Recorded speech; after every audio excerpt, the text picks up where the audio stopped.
Hey there, my name's Brashler, and in this video, I want to show you one of the most common questions that I get when people are asking about SuperRack Performer, and that's how do I get my channel processing into Waves SuperRack Performer, as well as being able to insert on, say, a left-right bus, or insert on a specific channel or mix bus, that sort of thing. So if you're brand new to my channel, I'm all about helping you feel more confident with your production gear, no matter where you're starting from. Also, if you are on a path of learning about audio and don't know what settings to set your X32 to, head over to my website at drewbrashler.com, and I have some X32 presets and downloads as far as scenes and presets go for your X32, along with some great documentation on why I chose those settings. So you can learn a little bit as well as apply that to your audio in a very simple way. So check that out over at drewbrashler.com. There's also a link in the description below. But let's actually dive in with Waves SuperRack Performer and figure this out. Now, as far as the X32 goes, we have obviously our 32 channels as well as our aux inputs. Now, with the X32, the expansion card is a 32 in by 32 out card. Now, that is our main limitation when it comes to SuperRack Performer or Waves or Dante or anything like that. That expansion card is set to 32 inputs and 32 outputs. So when you are deciding if you want to have, say, Waves SuperRack Performer on all of your inputs, 1 through 32, that's pretty simple. We can just run it directly off of the input going into SuperRack Performer and then back into our console. And the simple way of doing that is to go to routing and have all of our input blocks on here, which is all of our channels, set to card 1 through 32, and my knob's a little sticky here. There we go, card. And we would set this card 1 through 32 going all the way down. And then for our card, we would tab over. And here is what we actually send to SuperRack Performer. And so in this case, if I'm having all of my inputs locally on the back of the console, I would select local 1 through 32. And this is pulling it directly off of the input after my preamp gain. So that's the simple way of setting up Waves SuperRack Performer. That would give you all 32 channels directly into the back of the board, sent over to Waves SuperRack Performer, and then back into the card into our actual channels. Now, if I'm wanting to insert, say, on my left-right bus, I have to utilize the Aux Insert method.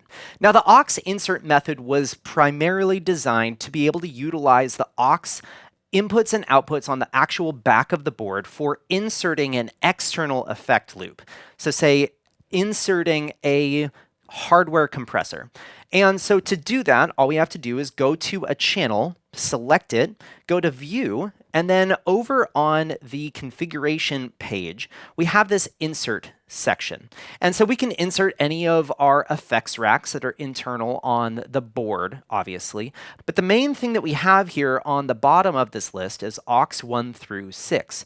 Now, if we go and select aux 1, press connect, and then press insert, what will end up happening is our path from the audio will come into the channel. It will then go out the aux out, and then to our hardware processor unit, back into the aux input, and then back into the channel. Now, if we want to utilize a software with our computer, then we obviously have to have that in the audio path. Now, what we can do is we can set the card to pull from our aux sets, and then have the aux inputs and outputs route all of our audio to Waves SuperRack Performer and then back. Now, the only downside of doing this is we have 6 insert points, and those 6 insert points are all mono. So if you have a stereo channel, like our main left-right, which is stereo left-right, we would have to utilize 2 inserts, so 1 and 2, or 5 and 6. But then for any of our channels that we want to insert something on, say a mix bus that's mono, or a mono channel, then we'd just be using 1. And so the trade-off here is we have to decide how we want to utilize that 32 in and 32 out of the expansion card. And that's why I was saying the expansion card is our limitation, because we only have 32 channels that we can send to Waves and back to the console.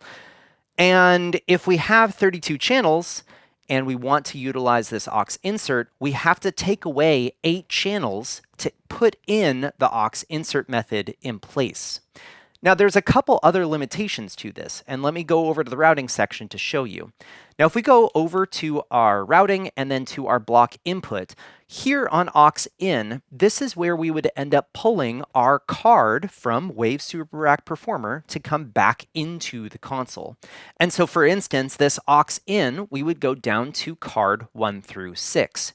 Now, the main limitation of this is we only have 1 through 6 available for us to select from.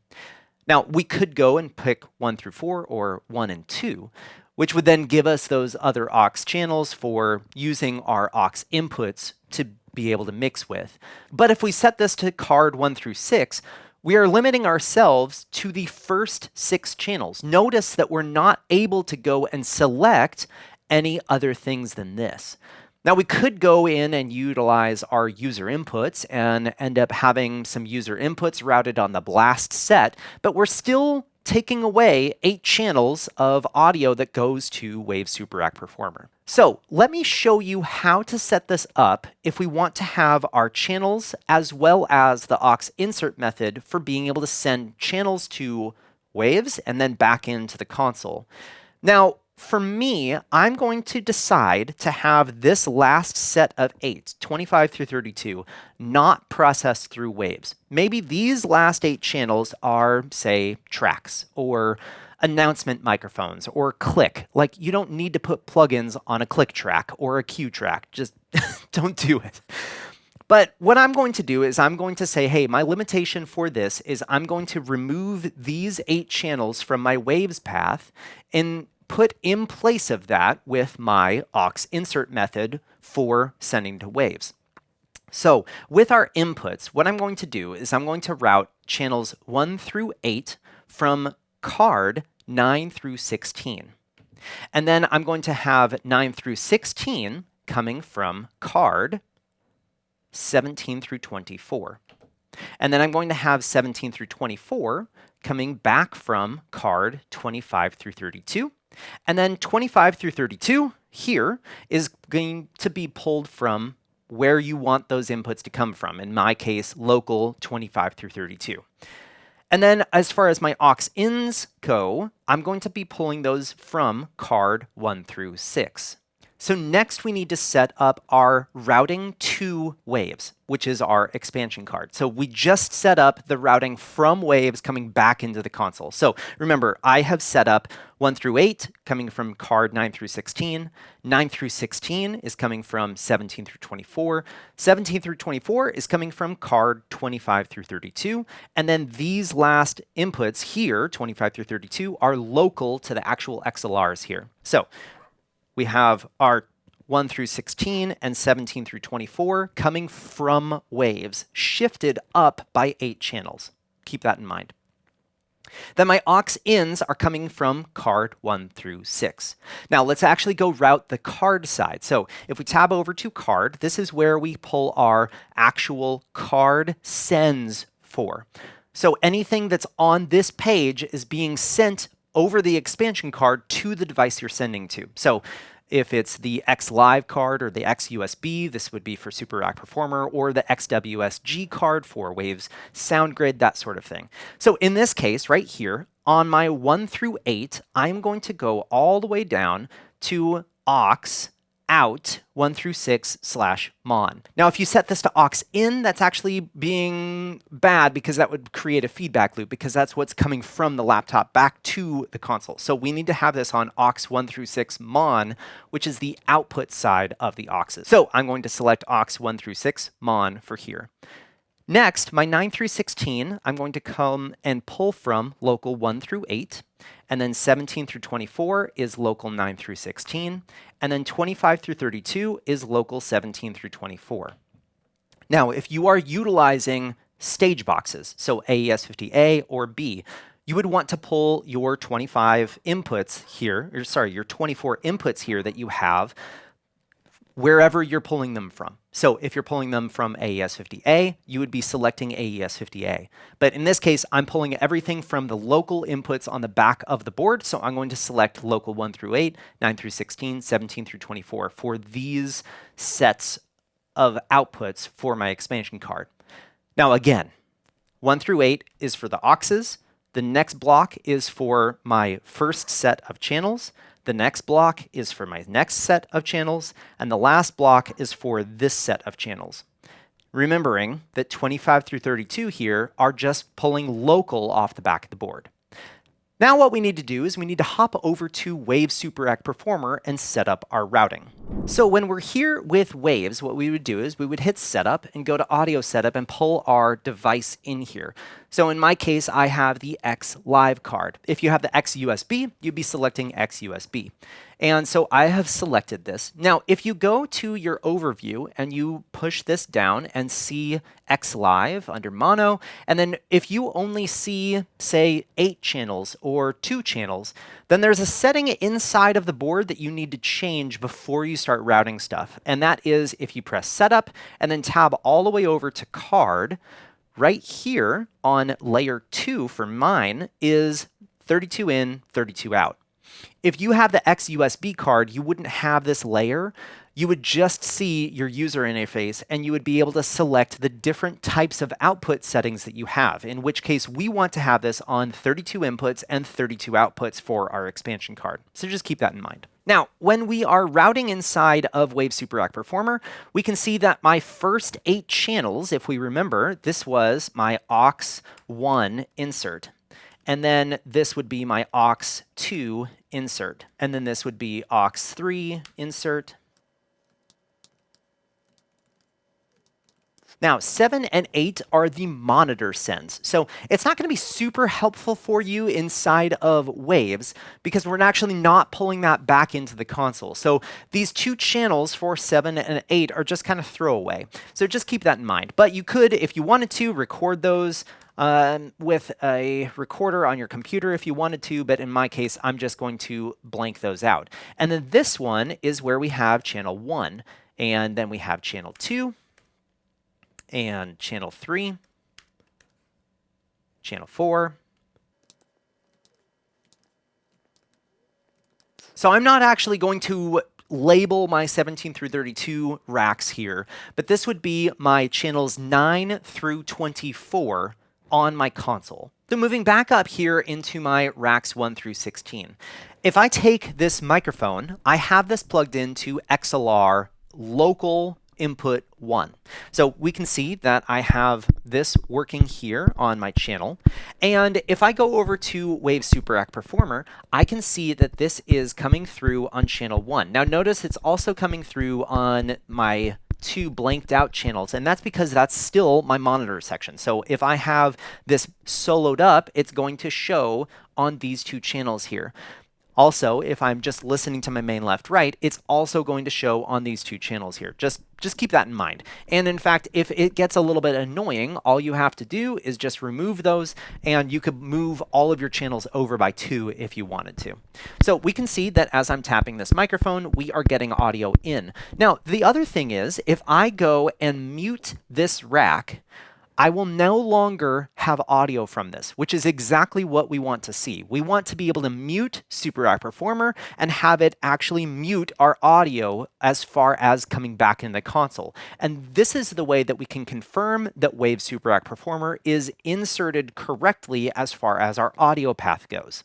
Now, I'm going to unmute this so we can get this back. Now, let's actually go ahead and utilize the Aux Insert method for inserting waves on something. So let's move over to my left-right bus here.